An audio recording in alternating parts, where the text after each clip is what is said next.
আমরা সংবিধান নিয়ে ঘাটাঘাটি করতে করতে যদি সংবিধানই আমাদের রক্ষা করতে পারত, তাহলে সংবিধান আমাদেরকে বলে দিত যে আমাদের সেদিন বালু ট্রাক সরানোর ক্ষেত্রে সংবিধানের পৃষ্ঠা আমাদেরকে খুঁজতে হতো। সংবিধান যদি আমাদেরকে রক্ষা করতে পারত, তাহলে ৭২-এর সংবিধানের আলোকে আজকে আমাদের এখানে থাকার কথা না। আমি শফিকুল ইসলাম মাসুদ, আমার এখন জেলখানায় থাকার কথা। সংবিধান যদি মানতে হতো, তাহলে আমাদের মাননীয় প্রধানমন্ত্রী বাংলাদেশে থাকার কথা না, অন্য দেশের বাইরে থাকার কথা। সংবিধান মানতে হলে বর্তমান স্বরাষ্ট্রমন্ত্রীর এখন দেশের বাইরে থাকার কথা ছিল। সংবিধান মানতে হলে যে বাচ্চাদেরকে আজকে এখানে শিক্ষা দেওয়া হচ্ছে, দীক্ষা দেওয়া হচ্ছে, কিংবা তাদেরকে কোনো কোনো ক্ষেত্রে জাসদের সাথে তুলনা করা হচ্ছে, সেই বাচ্চাদের নিয়েই আমরা এই সরকার দলের লোকদেরকে, সরকার দলের সম্মানিত নেতৃবৃন্দকে আমরা চোখের পানিও ফেলতে দেখেছি। আবার কাউকে কাউকে কথা বলতেও শুনেছি যে এই সমস্ত বাচ্চাদের, আমরা তাদের শিক্ষার্থীদের আন্দোলনের সাথে আমাদের কোনো সম্পর্ক ছিল না।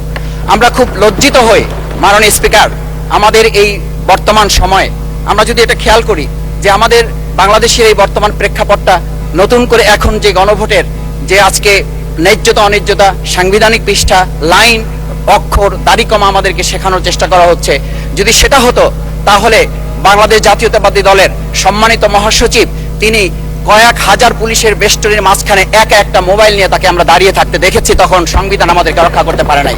মাননীয় স্পিকার, আমি 350 মামলা নিয়ে 7 মাসের ব্যবধানে, আপনিও আমার 2-1টা মামলাতে আপনি আমাকে সহযোগিতা করেছেন, সেটা এই সুযোগে ধন্যবাদ জানাতে চাই।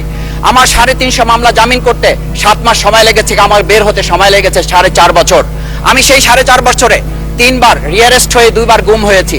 আমি তখন ডিজিএফআই, এনএসআই, ডিবিএসবির কাছে জানতে চেয়েছিলাম, আমার সামনে দিয়ে বড় বড় নেতারা বের হয়ে যাচ্ছে, আমার অপরাধটা কি? তখন বলেছিল তারা হুমকি না, হুমকি হচ্ছেন আপনারা।